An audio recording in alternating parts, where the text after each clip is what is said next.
BHU RET research entrance test होने वाला है और उस एग्ज़ाम की सब लोग तैयारी कर रहे हैं। जिन लोगों ने NTA नहीं दिया है, जिन लोगों ने NTA दिया है, वो लोग भी देने वाले हैं एंड कोशिश करेंगे कि हम चारों तरफ से स्ट्रॉन्ग रहें और फाइनल इंटरव्यू में सिलेक्शन ले लें। सो एग्जामिनेशन है, एग्जामिनेशन की तैयारी बहुत ज़रूरी है। I guess you everyone have downloaded your admit card because admit card is having all the instructions कि एग्जामिनेशन में क्या होने वाला है। हम बात करेंगे कैसे आप इस एग्जामिनेशन को मोर देन 50% सिक्योर करो। मोर देन 50% बहुत ईजी है, 50% तो आपका RM में ही आ जाएगा अगर आप ये रेगुलरली मेरे को फॉलो करोगे तो। उसके बाद नेक्स्ट स्टेप होगी इंटरव्यू, वो हम डिस्कस करेंगे। मगर अभी एग्जामिनेशन में लोगों का डाउट है कि क्या हमको रिसर्च प्रपोजल लेके जाना है, तो आंसर है नहीं। अभी सिर्फ और सिर्फ एग्जामिनेशन है, रिसर्च एंट्रेंस टेस्ट RET, जो आपको देना है और क्वालिफाई करना है कैसे भी। क्वालिफाई करने के बाद आपका शॉर्ट लिस्टिंग होगा, इंटरव्यू होगा एंड ऑल फाइनल सिलेक्शन होगा। सो इस एग्जामिनेशन के अंदर 100 क्वेश्चंस आने वाले हैं। 100 के अंदर 50 क्वेश्चंस जो रहेंगे वो कॉमन है, वो सब लोग के लिए हैं, बहुत इंपॉर्टेंट है research methodology. And 50% is of your specific subject. आप एग्रीकल्चर से हो, इंजीनियरिंग से हो, साइंस से हो, केमिस्ट्री से हो, आर्ट से हो, म्यूजिक से हो, जहाँ से भी हो, आपके 50% क्वेश्चन रहेंगे। तो आप अपने फील्ड के अंदर बहुत स्ट्रांग हो। अगर नहीं हो सो इट्स वेरी बैड। होना चाहिए 50 में से 30, 35, 40 तो स्कोर कर ही सकते हो, है ना, और कर ही लोगे आई गेस। सो 30 वहाँ स्कोर कर लो और 50 रिसर्च मेथोडोलॉजी में से 45 यहाँ स्कोर कर लो। सो 45 प्लस 35 कितना हो गया, वो तुम लोग कर ही सकते हो और इससे ऊपर भी करने की कोशिश करनी है।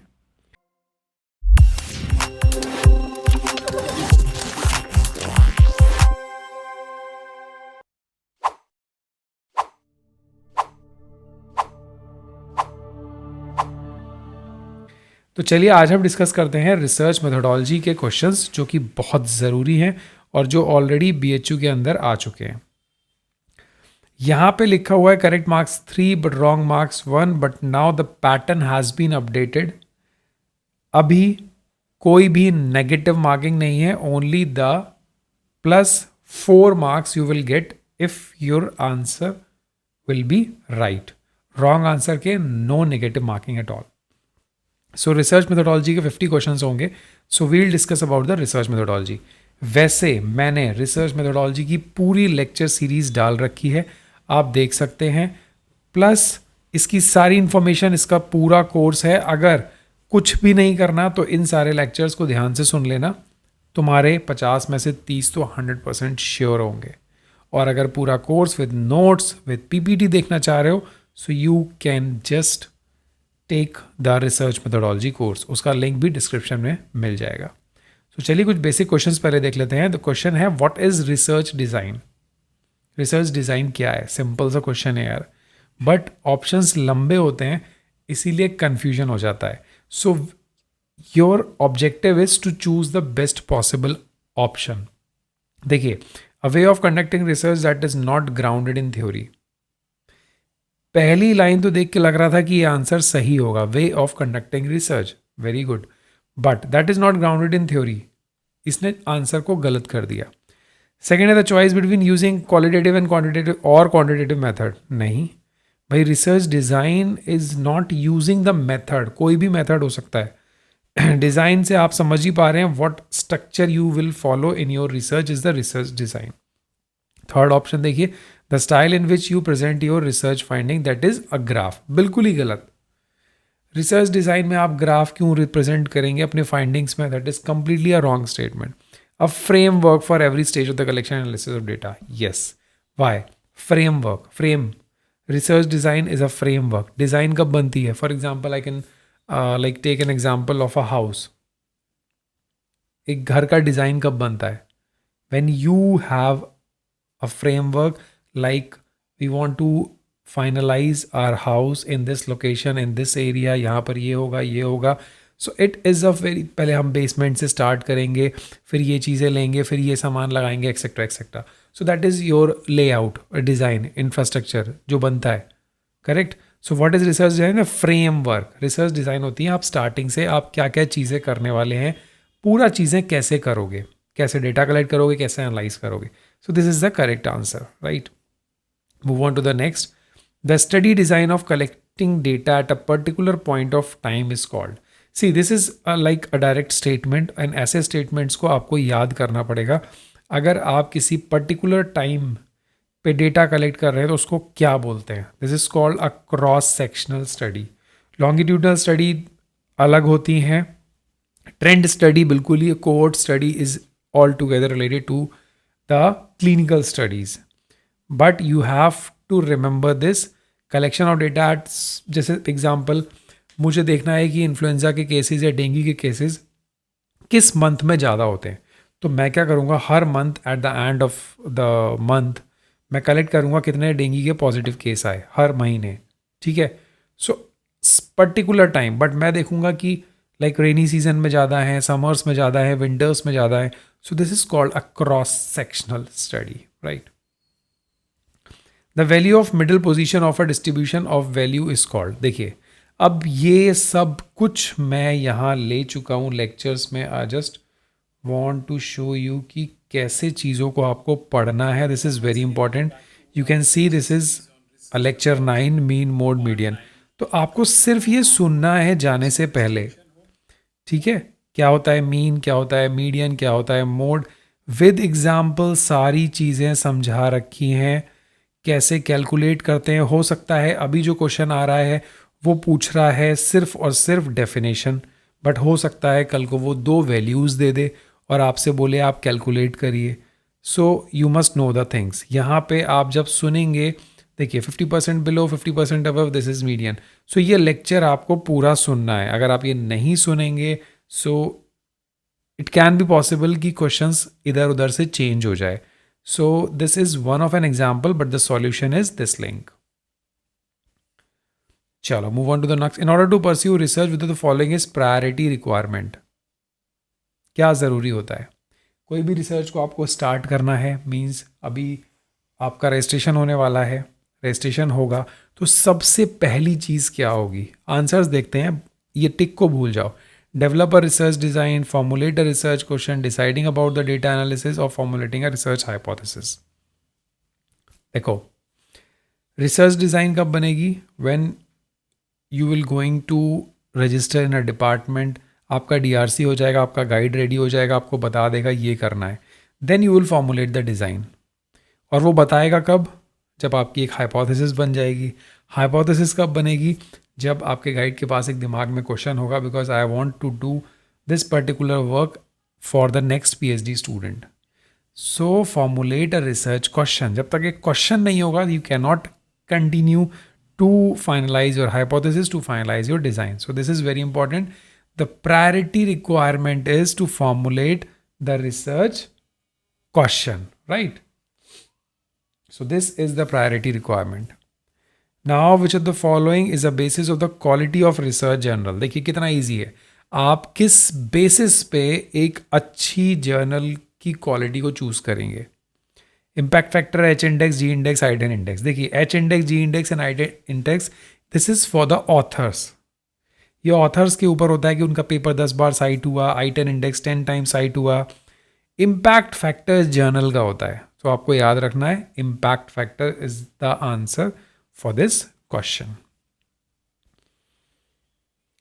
If the population is heterogeneous, which of the following probability sampling method will be suitable. अब आप फिर बोलेंगे अरे ये तो बहुत टफ लग रहा है, बट अगर आप ये मेरे लेक्चर इसका सुन लेंगे ना तो आप खुद बोलेंगे कि दिस इज वेरी इजी.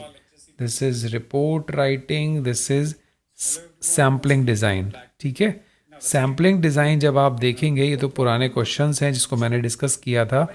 ये देखिए सैम्पलिंग, कैसे सैम्पलिंग होती है, कैसे एनालिसिस होती है, कौन सा टाइप है सैम्पलिंग का, probability sampling, random sampling, non random sampling. तो देखिए सिर्फ आंसर नहीं रटना है, आपको पता होना चाहिए टाइप क्या है. और पता होने के लिए सिंपल सा ये कान में ईयरफोन लगा के और इसको देख के सुनना है, दैट्स इट. क्योंकि कॉन्सेप्ट क्लियर होगा then only you can answer. So go and listen that video in order to clear the type of sampling which you want. Manipulation is a part of. Manipulation क्या होता है?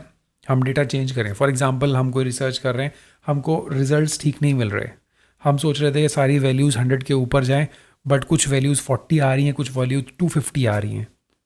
So only and only experimental research can have manipulation. Historical research में आप manipulate नहीं कर सकते, because वो history से रिलेटेड है, वो फाइंडिंग्स हैं, बाय डिफ़ॉल्ट हैं। फंडामेंटल रिसर्च में भी नहीं, डिस्क्रिप्टिव रिसर्च में भी नहीं, बिकॉज वहाँ पैराग्राफ्स लिखे जाते हैं, वैल्यूज़ नहीं होती। वैल्यूज़ होती हैं एक्सपेरिमेंटल रिसर्च में। Now the P value stands for, जो सबको पता होगा, सारे लोग डेटा आने के बाद स्टैट लगाते हो और स्टैट लगाने के बाद फाइनल रिजल्ट कंक्लूड करते हो।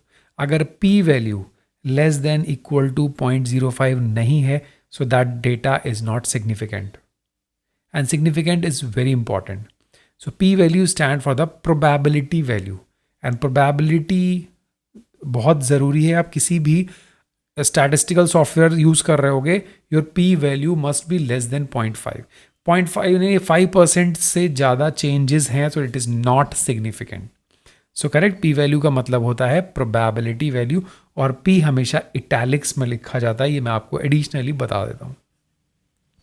आर स्क्वायर, देखिए आर स्क्वायर जो होता है कोफिशिएंट ऑफ डिटर्मिनेशन, इसके अंदर कितने वेरिएबल्स चेंज हो रहे हैं, आपके डिस्क्रीट वेरिएबल हैं, कॉन्क्रीट वेरिएबल हैं, कैसे आप वेरिएबल्स या ग्रुपिंग कर रहे हैं, दैट इज़ वेरी इंपॉर्टेंट। ये सब आपको यहाँ पे मिलेगा।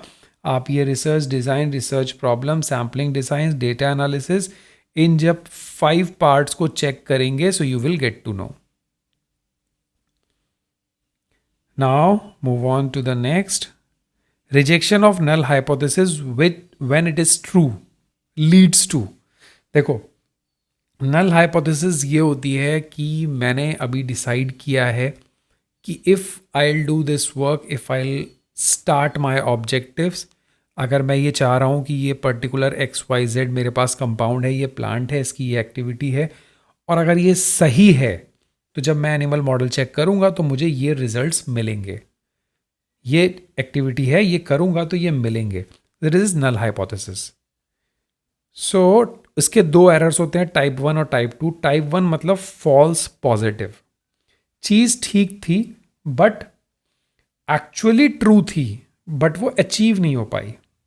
एंड टाइप 2 एरर जो होता है फॉल्स नेगेटिव, एक्चुअली वो फॉल्स था बट हम उसको प्रूफ नहीं कर पाए। सो आप याद रखिए, अगर वो एक्चुअली ट्रू है, व्हेन इट इज ट्रू, तो वो type 1 error, but an actually false, then type 2 error. True 1, false 2, याद रखिए।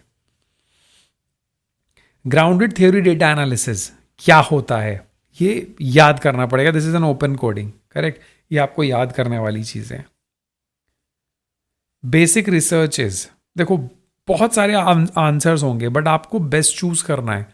प्रैक्टिकल और डिस्क्रिप्टिव, आपको वो बिल्कुल ठीक है यार, बेसिक रिसर्च हो सकती है, but the best answer is, देखिए, expand current knowledge. Basic research ऐसा नहीं है कि सिर्फ PhD वाली रिसर्च हो। बेसिक रिसर्च छोटी भी ग्रेजुएशन में भी हो सकती है, मास्टर्स में भी हो सकती है। वो क्या करेगी, आपके करंट नॉलेज को एक्सपेंड कर रही है। ठीक है, ज़रूरी नहीं है कि वो प्रैक्टिकल हो, डिस्क्रिप्टिव हो। आप जब तक प्रैक्टिकल करोगे तब तक ज़रूरी नहीं है वो रिसर्च हो। तो that expand the current knowledge, this type of answer you have to select. Okay, fine.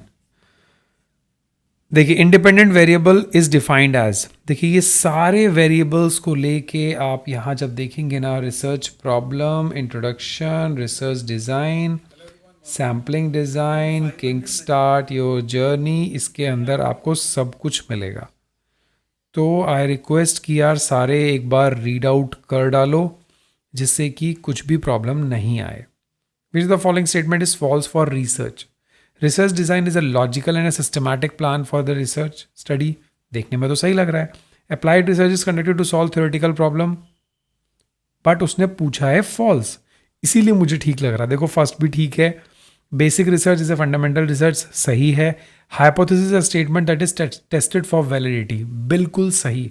Hypothesis हम बनाते हैं इन ऑर्डर टू टेस्ट, तो ये भी ठीक है, करेक्ट। तो this is an wrong answer. So similarly अब देखो, ये आ गया टी टेस्ट। इसके लिए भी आपको कोर्स के अंदर सब कुछ मिलने वाला है। ये सारे टेस्ट कौन से होते हैं और उस टेस्ट का मतलब क्या होता है, pair T test, independent T test, ANOVA T test, इनके बारे में सिर्फ बेसिक्स पढ़ लो। क्या होते हैं, कौन से ग्रुप में लगेंगे, दो ग्रुप ऑफ एनिमल्स हैं, एक ही ग्रुप के अंदर कई सारे वेरिएबल्स हैं, कैसे हम ग्रुपिंग कर रहे हैं उसके ऊपर डिपेंड करता है ANOVA T test, right. Which the following is a qualitative. Qualitative होता है जिसको हम काउंट ना करें, सिर्फ देख के बताएं, ठीक है। Colour of a hair, body weight, body weight is a unit, इसका 80 kg है, इसका 90 kg है, इसका 100 kg है, this is a quantitative. Height आप मेज़र कर सकते हो, परसेंटेज ऑफ हीमोग्लोबिन मेज़र कर सकते हो, बट कलर ऑफ हेयर आप मेज़र नहीं कर सकते। ब्लैक है, ग्रे है, वाइट है, बरगंडी है, करेक्ट, बहुत सारे कलर्स होते हैं, आई डोंट नो, तुम लोग को पता होगा तो नीचे आंसर में मुझे ज़रूर बताओ। तो this is the colour of hair is a qualitative variable. A researcher should consider which of the following to prepare a good research proposal. ये तो आप लोग खुद ही आंसर दोगे यार, हम लोग रेगुलर प्रपोजल्स पे काम करते हैं, आप लोग सबमिट करते हो, तो क्या होना चाहिए? Research question should be novel, research protocol should be ethical and relevant, research question should be interesting and feasible, research should consider only his or own interest. Oh my goodness. So मुझे तो लगता है सिर्फ A और B and C correct, interesting and feasible, ठीक है, A B and C. Why reviewing the existing literature is needed. क्यों करते हैं हम literature review? It does not provide reference, ऐसा हो सकता है, प्रोवाइड करता है। It does not provide required word count, गलत। To find out what is already known about area of interest, yes. जो आप करने जा रहे हो वो सही है, क्या पता ऑलरेडी हो चुका है। That is why you do the literature review which is very important. जब आप PhD ज्वाइन करते हैं तो सबसे पहले आपका गाइड क्या बोलता है? यार इस टॉपिक के ऊपर जितना डेटा कलेक्ट कर सकते हो करो, मुझे दिखाओ, तब आपकी DRC में मैं फाइनल करूंगा ऑब्जेक्टिव्स। बिकॉज वो देखना चाहते हैं कि what is the status of the existing data. क्या पता वो लास्ट ईयर 6 महीने 1 महीने पहले कुछ पब्लिश हो गया हो। So that is what it is very important कि आपका क्या स्टेटस है ये देख लो। नॉन प्रोबेबिलिटी सैम्पलिंग, देखो ये फिर आ गया, और मैं आपको अब मैं दिखा देता हूँ, अदरवाइज आप लोग बोलेंगे कि देखिए सैम्पलिंग डिज़ाइन, ये देखिए this is the sampling and which one is called non probability sampling. देखो non probability sampling, purpose, convenience, snowball और कोटा सैम्पलिंग। अब आंसर आप देख लो, सिर्फ कोटा सैम्पलिंग है। क्लस्टर, सिस्टमैटिक एंड स्ट्रेटिफाइड, देखो यहाँ पर है क्लस्टर, सिस्टमैटिक एंड सिस्टिफाइड, ये है प्रोबेबिलिटी सैम्पलिंग। ये सब समझा रखा है, आपको सिर्फ प्ले करना है और देखना है और सुनना है, जिससे आपको समझ में आ जाए कि क्या होती है सैम्पलिंग, क्या होती है डिज़ाइन। नहीं सुनोगे सो यू विल लॉस। 50 में से 45 पक्का आएंगे बिकॉज नेगेटिव मार्किंग नहीं है। It is very important, negative marking नहीं है तो आप आराम से ठीक कर सकते हैं। एच इंडेक्स क्या होता है? जब आप ऑथर्स की प्रोफाइल खोलेंगे then you will get to know the H index. Which of the following is not a reference management tool. देखिए अभी आप रेफरेंस मैनेज नहीं करते होगे बिकॉज आप मास्टर्स में हो, एडमिशन लिए हो। जब आप रिसर्च में जाएंगे so you have to save a lot of references. तो अब आप मैनुअली रेफरेंस सेव करोगे तो PDF सेव करोगे या कॉपी पेस्ट करोगे, तो रेफरेंस मैनेजमेंट टूल होते हैं जिनके बेसिस पे you will manage your references. And note, Zotero, Mendeley, these all are reference management tool, but Scopus is a citation, a networking, a science networking place जहाँ पे indexing होती है journals की। So this is the right answer. So similarly mean, mode, median, R, ये मैं फिर से नहीं बताऊंगा because this is the lecture. Okay, lecture 9, go through it and solve all your queries. ये सारे भी आपको वहीं पे मिलेंगे, correct? So this is how this ends, and if you want that we'll continue this lecture then please let me know. और तैयारी ऐसे करो कि 50 में से 40 इसमें ठीक आ जाए, और आपके जो 50 सब्जेक्ट वाले हैं उसमें से 30+ तो स्कोर कर लो। आप 101% सेलेक्ट हो जाएंगे and you will be in the merit. और फाइनल इंटरव्यू में क्या करना है you all know very well. Thank you so much for watching. नीचे कमेंट करके मुझे ज़रूर बताओ how you'll like crack this examination, ये is the right way, or you want some more information. Thank you so much. Have a nice day. Bye bye. Take care.